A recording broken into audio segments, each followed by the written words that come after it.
وسلم نے ایک دوسری شخص کا حال دلایا. ایک وہ شخص لایا جائے گا جس پر دنیا میں سب سے زیادہ مشقتیں تکلیفیں آئی، لیکن پیغمبر کے سنت اعمال پر پکا چلتا رہا، صبر کر کے چلتا رہا. اور ان لفظوں سے سمجھ میں آتا ہے کہ شاید ساری زندگی مکان تو اس کا کوئی بنا نہیں، اور سارے جسم پر کپڑا ملا نہیں، اور اچھا کھانا پیٹ بھر کر کبھی نہیں ملا، لیکن سنت اعمال نہیں چھوڑے، صبر کر کے چلتا رہا. تو اسے جنت کے اعلیٰ درجوں پر پہنچایا جائے گا. وہ بھی حدیث شریف میں آتا ہے، حضور صلی اللہ علیہ وسلم دعا فرماتے تھے، اے اللہ مجھے مسکینی کی حالت میں زندہ رکھ، اور مسکینی کی حالت میں مجھے موت آئے، اور مسکینوں کے ساتھ میرا حشر ہو. تو کسی نے عرض کیا، حضور آپ یہ کیوں دعا مانگتے ہیں؟ تو فرمایا کہ جو اللہ کے حکموں پر محنت کرتے ہوئے مسکینی کی حالت، مسکین وہ ہے جس کے پاس کچھ نہیں، جو آیا اللہ کی رضا پر خرچ کر دیا. تو فرمایا قیامت کے دن جو نیک مالدار ہوں گے ان سے 500 سال پہلے جنت میں جائیں گے. جو مسکین صبر کر کے حضور صلی اللہ علیہ وسلم کی سنت اعمال پر چلتا رہے گا، وہ مالدار جو ہوں گے وہ تو حساب کتاب میں ہوں گے. تو اس کا تو حساب تو اس کا ہے جس کے پاس کچھ ہو، اس لیے تو نعمتیں دنیا میں لی نہیں اور اللہ کی رضا کے عمل کی. یہ 500 سال پہلے جنت میں جائیں گے. اور حضور کی امت میں 100 سال سے عمر تو کسی کی ہوتی ہے، تو جو مال اور نعمتوں میں دنیا میں زندگی گزاری، 100 سال گزاری ہے، تو مال سے پہلے جنت کی نعمتیں استعمال کرے گا. تو بہرحال فرمایا کہ وہ شخص لایا جائے گا قیامت میں جس پر دنیا میں بہت تکلیفیں آئیں، مشقتیں آئیں، اس جیسی مشقتیں کسی پر نہیں آئی، لیکن پیغمبر کی تابعداری پر چلتا رہا. تو اسے حکم ہوگا اسے جنت میں لے جا. جب وہ جنت میں پہنچے گا اور جنت کی خوشبودار ہوا لگے گی، اس کی نعمتوں کے نظارے کرے گا، تو طبیعت میں اتنی خوشی. اس سے بھی پوچھا جائے گا کہ بندے کبھی طور پر کوئی مشقت تکلیف بھی آئی ہے؟ تو وہ بھی قسم کھا کر کہے گا، اللہ تیرے نام کی قسم میں نے کبھی کوئی مشقت نہیں دیکھی. اس لیے کہتے ہیں دنیا کی مشقتیں ایک قطرہ ہیں، لیکن اگر حضور کی تابعداری کرتی صبر کرتی چلا جا رہا، تو جب جنت میں پہنچے گا تو جنت کے خزانے نعمتوں کے سمندر سے بڑے ہیں. تو جب اتنے بڑے خزانوں میں پہنچے گا تو وہ قطرہ مشقت کیا یاد ہوگی، بلکہ جتنی مشقت حضور صلی اللہ علیہ وسلم کی تابعداری کرنے میں مشقت بنے گی اس کا درجہ اتنا اعلیٰ ہوگا. اس لیے یہ بھی آتا ہے کہ جو حضور صلی اللہ علیہ وسلم کی تابعداری کرتے ہوئے دنیا میں تکلیفیں آئیں، ان پر صبر کرتے گئے، اس صبر پر ان کے درجے اونچے ہوں گے. اور جو دنیا میں حضور کی تابعداری تو کرتے رہے لیکن مشقتیں نہیں آئی، صبر کرنے کا موقع نہیں ملا، ان کے درجے نیچے ہوں گے اور مشقتوں والوں کے درجے اوپر ہوں گے. تو وہ اس وقت تمنا کریں گے کاش دنیا میں ہمارے جسم کو کینچی سے کاٹا جاتا دین پر چلتے ہوئے اور ہم صبر کرتے تو آج ہمیں بھی بڑے درجے ملتے. تو جو دنیا میں نعمتوں اور صحت والے ہو کر نیک اعمال کر کے جنت میں پہنچیں گے تو وہ نیچے کے درجے میں ہوں گے. جو مشقتوں کے ساتھ دین کے کام کر رہا، صبر کر رہا، اس کا درجہ اوپر ہوگا. تو بہرحال کامیابی کا دن قیامت کا دن ہے. اس دن سامنے ہوگا کون کامیاب ہے کون ناکام ہے. اس لیے ایمان کا حصہ ہے کہ قیامت کے دن کو سامنے رکھے کہ قیامت کے دن مجھے کامیابی کا فیصلہ ملے، ناکامی کا فیصلہ نہ ہو. اللہ اور اس لیے کہ وہ فیصلہ جو ہے جس کی کامیابی کا فیصلہ کروڑ برس کامیابیاں چلیں گی، اور جس کی ناکامی کا فیصلہ ہوگا تو کروڑ برس کی مصیبتوں میں رہے گا، کبھی مصیبتیں ختم نہیں ہوں گی. تو بھائی ایمان کا حصہ ہے کہ قیامت کے دن کو سامنے رکھے کہ میرے لیے قیامت میں کیا فیصلہ ہوگا اور کس پر ہوگا.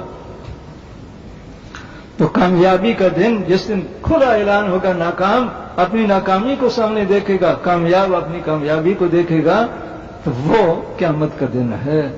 اس لیے ایمان کا حصہ ہے کہ قیامت کے دن کی کامیابی کو سامنے رکھ کر چلے.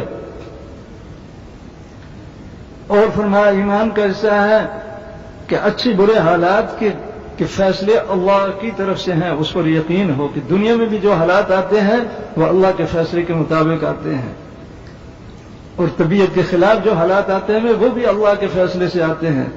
اس لیے اللہ کی تقدیر پر ایمان لانا کہ جو کچھ اللہ نے مقرر کیا ہے وہ حق ہے. اچھے حال آئیں تو الحمدللہ پڑھنا، اور مشقت کے حالات آ جائیں تو وہ بھی اللہ کے فیصلے سے ہیں.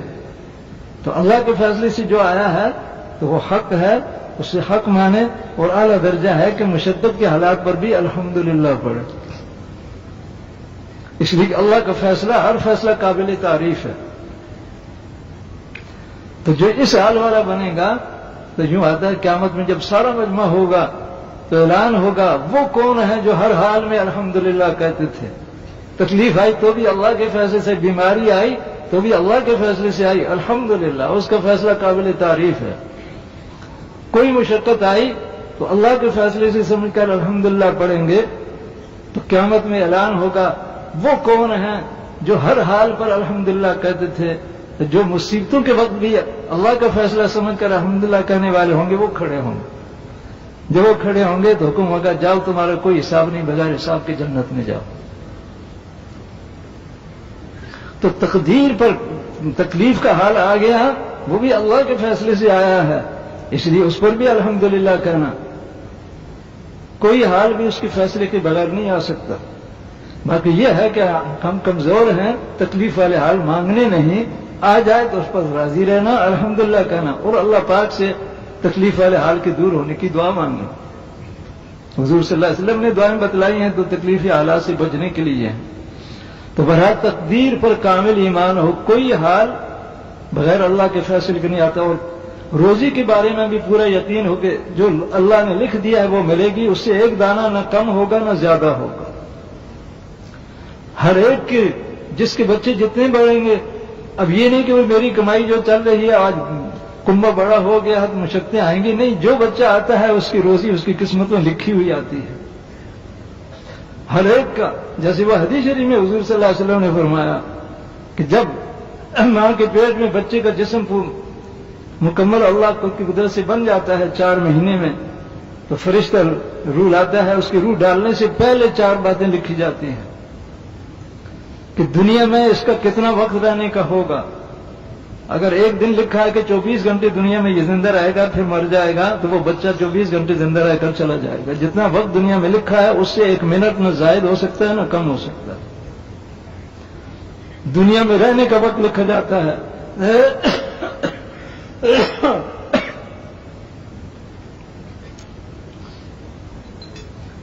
اور روزی اس کو کتنی ملے گی وہ بھی اس وقت لکھی جاتی ہے، اس سے نہ ایک دانہ زیادہ ہوگا نہ کم ہوگا۔ یہ نہیں کہ بھئی فلانی لین پر اسے چلائیں گے بہت کمائی والا بنے گا، بالکل وہی اسے ملے گا جو قسمت میں لکھا ہوا۔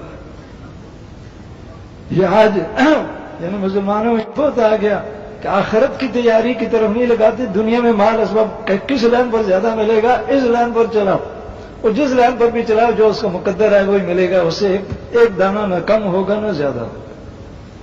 وہ تو روزی کا فیصلہ اللہ کی طرف سے ہوتا ہے، اور روح ڈالنے سے پہلے ہوتا ہے کہ دنیا میں اس کی روزی کیا ہے۔ اور کبھی کہتے ہیں بہت سارا کئی کماتے رہتے ہیں، وہ جتنی اس کی کمائی اور قسمت دوسروں کی ہوتی ہے وہ کچھ بھی نہیں استعمال کر سکتا، دوسری استعمال کرتے ہیں، تو اس کی روزی تو وہ ہے جو وہ استعمال کرے۔ تو روزی لکھی جاتی ہے، ایک دانہ کم نہیں ہوگا زیادہ نہیں ہوگا، اور عمر بھی لکھی جاتی ہے، پھر کام کیا کرے گا وہ بھی اللہ جانتے ہیں، وہ بھی لکھے جاتے ہیں، یہ کام کرے گا یہ کرے گا، اور اس کا مرنے کے وقت حال کیا ہوگا، اللہ کو راضی کر کے نیک بخت بن کر مرے گا یا اللہ پاک کو ناراض کر کے بدبخت بن کر مرے گا، اس لیے کہ اللہ جانتے ہیں کہ موت کے وقت اس کا حال کیا ہوگا، وہ سب فیصلہ لکھ دیا جاتا ہے۔ تو یہ چاروں فیصلے روح ڈالنے سے پہلے لکھے جاتے ہیں۔ تو بھائی تقدیر پر کامل ایمان رکھنا، ہر ایک کے بعد جو حالات آئیں گے جو لکھے ہیں وہ آئیں گے، اس لیے برکتیں جو آئیں گی وہ حضور صلی اللہ علیہ وسلم کے اعمال پر آئیں گے۔ تو دنیا اعمال کی جگہ ہے، مال اسباب امتحان ہے، تو بہرحال ایمان کیسا ہے، تقدیر پر کامل ایمان، اور پھر ہمیشہ کی زندگی مرنے کے بعد شروع ہوگی، موت کے بعد زندگی ضرور ہے، اور وہ زندگی کبھی ختم نہیں ہوگی، اس میں کام نہیں ہے، جو تو اللہ پاک کو راضی کر کے کامل ایمان سیکھ کر جائے گا، اور پھر حضور صلی اللہ علیہ وسلم کے اعمال، کامیابی کا سامان محمد الرسول اللہ حضرت محمد صلی اللہ علیہ وسلم نے جو اعمال بتلائے ہیں وہ کامیابی کا سامان ہے. پہلے اس پر یقین کامل، پھر ان اعمال کو سیکھنا. قرآن حدیث میں اس کی تفصیل ہے. سب سے بڑا عمل نماز کا ہے، جس کے بارے میں حدیث شریف میں فرمایا کہ جو نماز کی حفاظت کرے گا. حفاظت کیا ہے کہ اس کی تیاری میں وضو، استنجا، غسل میں جتنی حضور صلی اللہ علیہ وسلم کے سنت طریقے ہیں اس طریقے پر کرے گا. پھر نماز کامل طور پر پڑھے گا، رکوع سجدہ کامل کرے گا، حضور کی ہر سنت کو پورا کرے گا، تو فرمایا اللہ پاک دنیا میں اس کے لیے برکت کے دروازے کھول دیں گے، تنگی اس کی دور کر دیں گے. اور قبر میں جائے گا تو اس کی قبر جنت بنے گی. اور قیامت میں جب نکلے گا تو اعمال نامہ دائیں ہاتھ میں ملے گا. دائیں ہاتھ اعمال نامہ یہ کامیابی کا اعلان ہے. اور جہاں حساب کتاب ہے وہاں سے جنت تک پہنچنے کا 1500 کا راستہ ہے. تو بجلی کی طرح ایک آن میں وہ جنت میں پہنچ جائے گا بغیر حساب کتاب کے، جس کی نماز کا عمل کامل ہوگا، دل میں کلمے کا ایمان کامل، اور جسم کا بڑا عمل نماز کمال والی ہو. تو وہی کامیابی کے اسباب دل سے شروع ہوتے ہیں. اور وہ بھی حضور صلی اللہ علیہ وسلم نے فرمایا آدمی کے جسم کا ایک ٹکڑا ہے، جب وہ صالح اور نیکی والا بن جاتا ہے تو پھر سارا جسم نیک عمل کرنے والا بنتا ہے. اور جب وہ فساد اور بگاڑ والا ہو جاتا ہے تو پھر سارا جسم بگاڑ والا بن جاتا ہے. اور فرمایا خوب دھیان سے سنو وہ دل ہے، خوب دھیان سے سنو وہ دل ہے، خوب دھیان سے سنو وہ دل ہے. اس لیے بزرگ فرماتے ہیں کامیابی کے اسباب باہر نہیں اندر ہیں. وہ کیا ہے کہ دل نیکی والا بنے. اور ناکامی کے اسباب بھی باہر نہیں اندر ہیں کہ دل بگاڑ والا بن گیا تو پھر اعمال سارے بگڑیں گے. اعمال بگڑیں گے تو پھر دنیا بھی تباہ ہوگی، آخرت بھی تباہ ہوگی. تو اصل دل ہے. تو دل کی محنت کلمے کی محنت ہے کہ کلمے کا نور دل میں بھرے. بھائی اس کے لیے کلمے کو حق سمجھ کر پڑھا تو نور کا بیج لگا. اب کلمے کی دعوت دے، کلمے کا ذکر کرے، دوسروں کو دعوت پر تیار کرے، اور راتوں کو اللہ پاک سے مانگے، کیونکہ دینے والے تو اللہ پاک ہی ہیں. دعوت کا عمل اس سے دل کا نور بڑھے گا. بزرگ تو فرماتے ہیں جو حضور صلی اللہ علیہ وسلم کی نیابت میں حضور کی محنت کو مقصد بنا کر کرے گا اور قربانیوں کے ساتھ کرے گا. کئی تقاضے جیسے صحابہ کرام کے واقعات ہیں کہ کلمے کی وجہ سے مکہ مکرمہ والوں کو گھر چھوڑنا پڑا، بیوی بچوں کو ساتھ نہیں لے جانے پڑے، جیسے ہجرت ہوئی چھوڑنا پڑا تو اس مشقت کو برداشت کیا، کلمے کو نہیں چھوڑا، گھر چھوڑا، بیوی بچے کو نہیں لے جا سکتے ان کو بھی چھوڑا اور مدینہ منورہ پہنچ گئے. تو کلمے کی وجہ سے جو قربانی کا موقع بن جائے تو اس کو برداشت کرے. اس لیے مہاجرین کا درجہ سب سے اعلیٰ ہے. اور پھر مشقتیں زیادہ تھی مکہ مکرمہ فتح ہونے تک. اس وقت کافروں سے لڑائیاں بھی ہوئی، کتنی تکلیفیں آئی. اس لیے قرآن میں فرمایا کہ جو مکہ فتح ہونے سے پہلے ایمان لایا ہے اور اللہ کے دین کی محنت کی ہے وہ، اور جو مکہ فتح ہونے کے بعد میں ایمان لائے ہیں، یہ دونوں برابر نہیں ہو سکتے. مشقتوں کا وقت مکہ کے فتح ہونے سے پہلے تھا. تو جتنا ایمان کی وجہ سے مشقت کی شکل بنے، صبر کر کے اس پر چلتا رہے گا، اس کا درجہ اعلیٰ ہوگا. تو بھائی دل نیکی والا وہ ہے کہ جس دل میں کلمے والا نور بھر جائے. بزرگ تو فرماتے ہیں کہ حضور صلی اللہ علیہ وسلم کی محنت کو جو مقصد بنا کر چلے گا، قربانیوں کے ساتھ چلے گا، تو اللہ پاک اس کے دل میں اتنا نور دیں گے سورج سے بھی زیادہ ہوگا. تو جس کے دل کا نور اس درجے کا ہوگا تو فرمایا اس کے پاس جو آئے گا اس پر بھی اثر پڑے گا، اور جس کے پاس وہ جائے گا اس پر بھی اثر پڑے گا. اس لیے صحابہ کرام جس ملک میں گئے ہیں تو اس ملک والوں کا کفر ختم ہوا، ایمان والے بنے. اس لیے کہ صحابہ کرام وہ درجہ نورانیت کا لے کر گئے. تو بھائی اللہ پاک اس درجے کے نور کا حصہ نصیب فرمائے. اس کے لیے حضور صلی اللہ علیہ وسلم کی محنت کو مقصد بنا کر کرنا صرف چلہ 3 چلہ سال کا مسئلہ نہیں ہے، زندگی کا مقصد بنا کر کرنا. اور پھر جتنی اس کو کرنے میں قربانی کا موقع بنے، صبر کرتے ہوئے قربانیاں کرے گا تو اعلیٰ درجوں پر جائے گا. اور اللہ پاک کی طرف سے برکت کے دروازے اس کے لیے کھولیں گے. تو ایمان کو کامل بنانا، پھر جسم کے اعمال حضور صلی اللہ علیہ وسلم کی سنت کے مطابق سب سے پہلے نماز کو کامل بنانا، کہ نماز میں کوئی سنت نہ چھوٹے. ہر سنت کے سیکھنے سے دل کا نور بڑھے گا. سنت اعمال سیکھنے سے دل کا نور بڑھتا ہے. پھر جتنا سنت پر عمل کرتا جائے گا اس کی دل کی نورانیت بڑھتی جائے گی.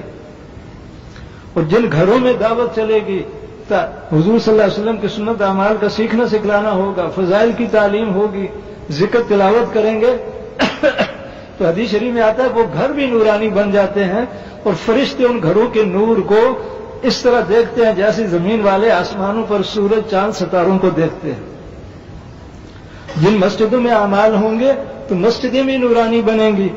جو اس مسجد میں آئے گا اس نورانیت کا اثر اس پر ہوگا. تو گھروں میں مسجدوں میں حضور صلی اللہ علیہ وسلم کے اعمال کا اہتمام کریں گے انشاءاللہ. بھائی اس کو مقصد بنانا ہے کہ حضور صلی اللہ علیہ وسلم کی نیابت میں ہدایت والے اعمال کو کرنا ساری امت کے ذمہ ہے, مردوں کے ذمہ بھی, عورتوں کو بھی ذمہ بھی. اور دل میں عزم تو یہ ہو کہ خود جیسے حضور صلی اللہ علیہ وسلم جو اللہ پاک کا حکم آیا فوراً اس پر خود عمل کیا, اور پھر باقی سارے انسانوں کو حکم پر لانے کی محنت کی ہے. جنہوں نے کلمہ حق سمجھ لیا تو سب کو اللہ پاک کے احکام سکھلانے میں, یعنی حضور صلی اللہ علیہ وسلم نے نبوت ملنے کے بعد دنیا کا کوئی کام نہیں کیا, اللہ کے احکام کی محنت. تو برکت کے دروازے حضور کے لیے, حضور کے اعمال کے ذریعے سے دنیا میں کھلے ہیں. بلکہ میں تو عرض کرتا ہوں کہ دنیا حضور صلی اللہ علیہ وسلم کے اعمال کی برکت سے چل رہی.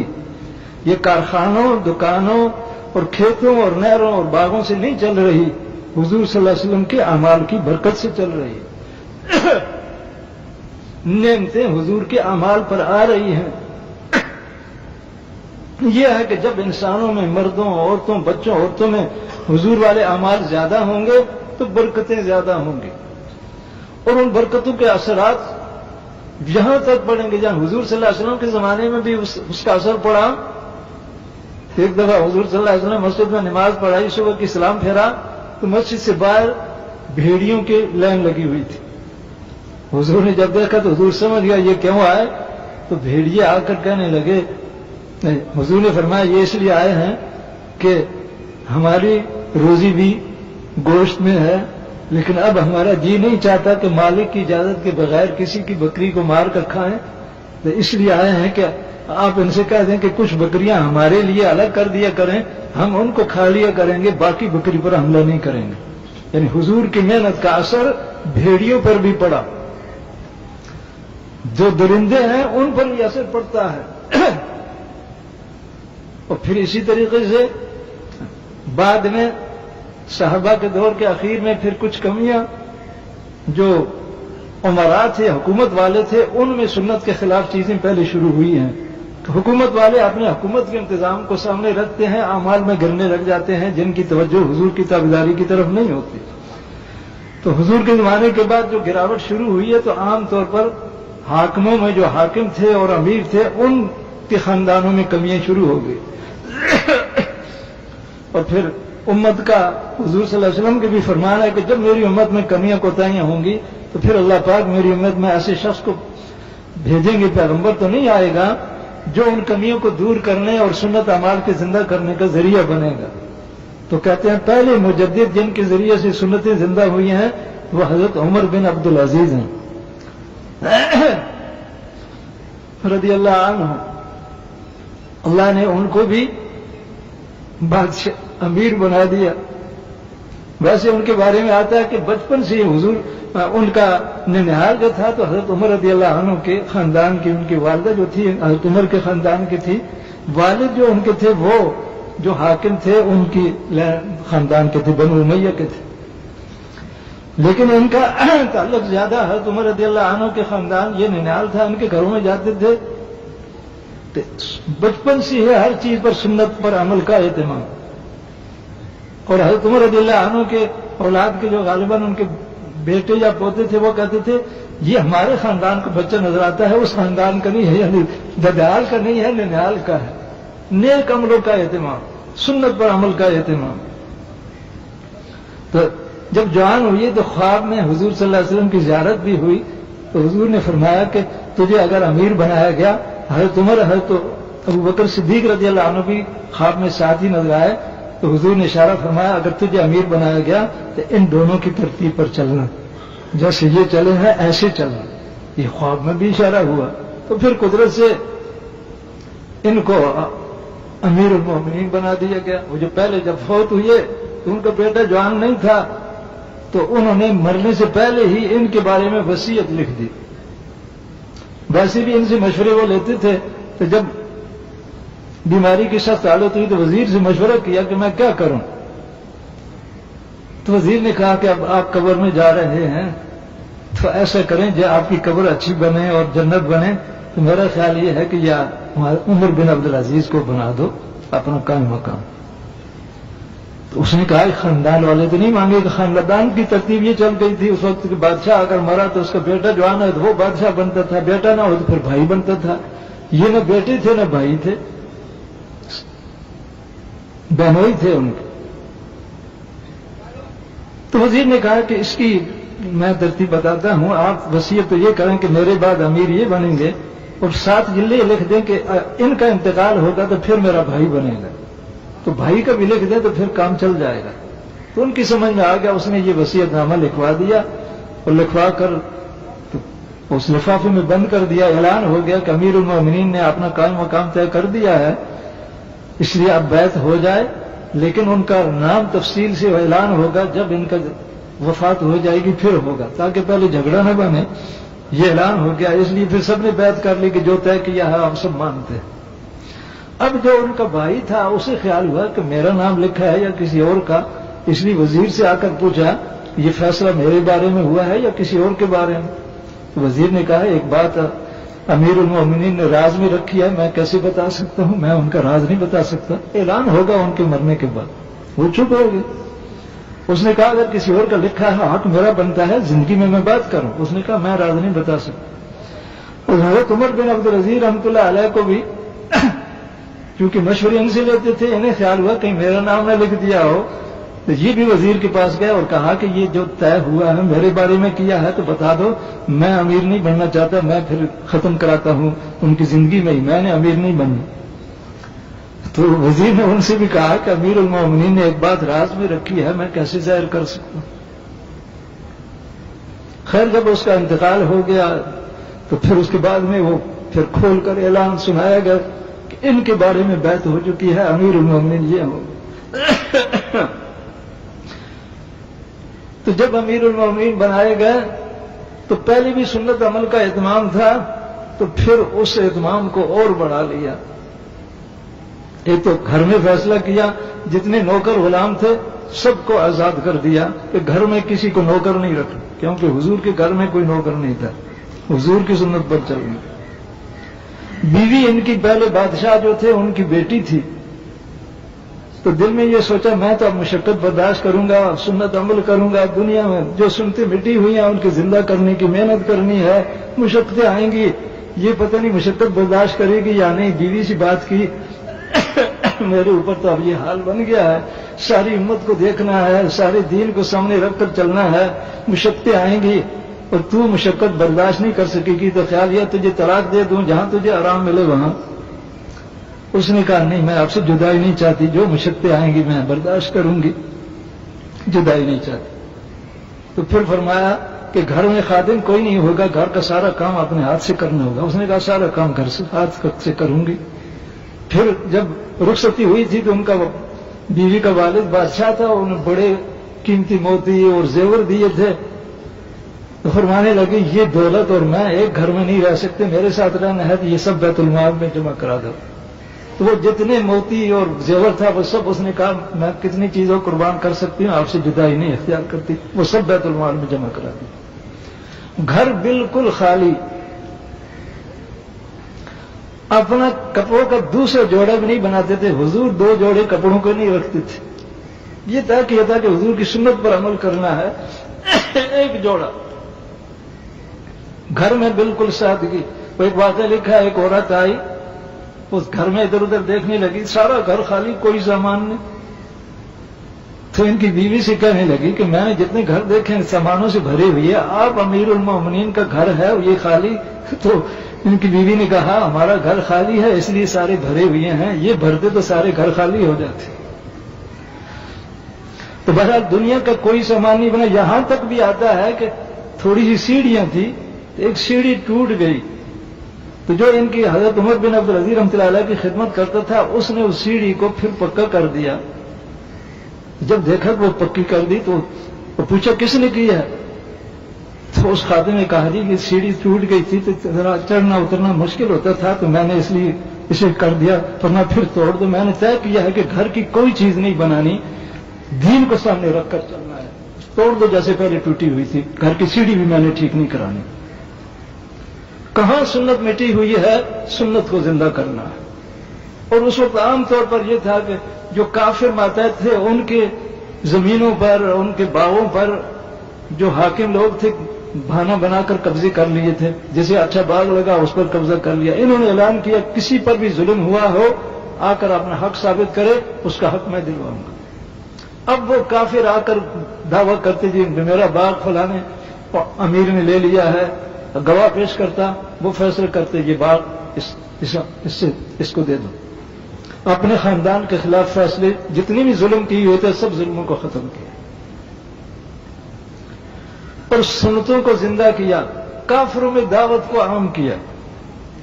تو جس علاقے میں کافر زیادہ رہتے تھے اس علاقے کے حاکم نے خط لکھا.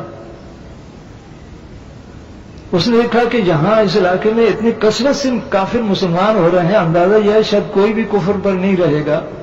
تو میں یہ سوچ رہا ہوں کہ کافروں سے جو جزیہ لے کر حکومت کے انتظامی کام کیے جاتے ہیں اس کا کیا ہوگا؟ وہ جزیہ تو ختم ہو جائے گا. جو کافر مسلمان ہو جائے اس سے جزیہ تو لے نہیں سکتے.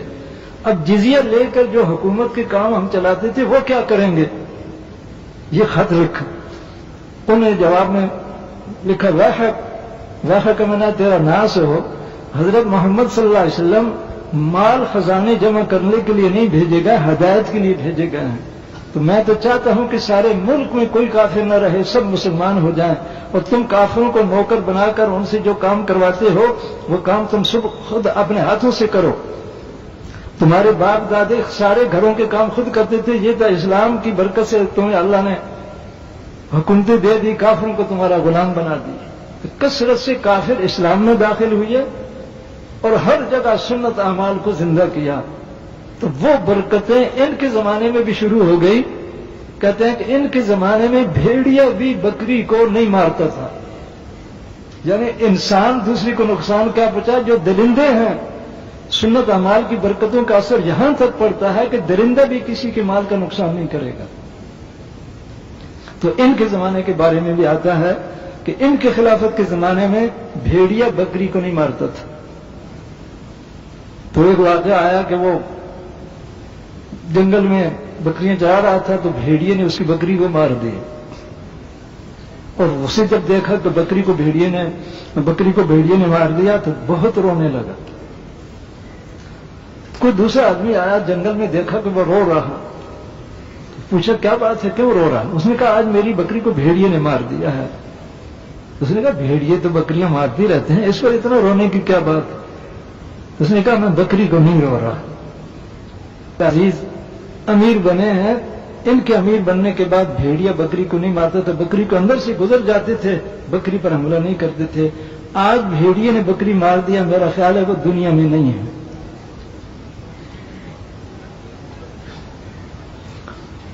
تو جب تحقیق کی گئی تو واقعی ان کا انتقال ہو چکا تھا. ایک تو گھر بالکل خالی کرتے، جب انتقال ہوا بیٹے ان کے کئی تھے، چھوٹی عمر کے تھے. تو وزیر نے بھی کہا کہ آپ نے بیٹوں کے ساتھ جو کیا ایسا کسی نے بھی نہیں کیا. تو فرمایا کیا کیا؟ کہ گھر میں کیا ہے، سارا گھر خالی ہے، بچے چھوٹی عمر کے ہیں، آپ نے کچھ بھی ان کے لیے نہیں رکھا. تو بیٹوں کو بلایا، بیماری کی حالت میں تھے.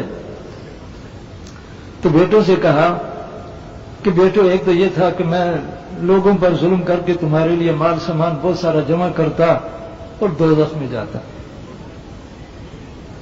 تو میں دوزخ کا راستہ نہیں اختیار کیا. باقی تمہارا حق کسی دوسرے کو دیا نہیں، جو تمہارا حق بنتا تھا تمہیں دیتا رہا. اب اگر تم نیک ہوگے اللہ یتولی الصالحین، اللہ نیکوں کا والی ہے. جس کا والی اللہ ہوگا اسے کوئی نقصان نہیں ہوگا. اور اگر نیک نہیں ہوگے تو پھر جو مصیبتیں تم پر آئے مجھے کوئی پرواہ نہیں. اللہ کو راضی کرنے والے بنو گے تو تمہارے والی اللہ ہیں. وہ کہتے ہیں لیکن گھر نہیں بنایا, گھر کا سامان نہیں بنایا, سنتیں زندہ کی, کافروں میں دعوت کو عام کیا. اور جب انتقال ہو گیا تو جو گھر میں سامان تھا وہ تقسیم ہوا, تو ایک ایک بیٹے کے حصے میں اس زمانے کے 12 درہم, یعنی ہمارے چاندی کے روپے کے 3 روپے بنتے ہیں, 3 روپے ایک بیٹے کے حصے میں آئے تھے.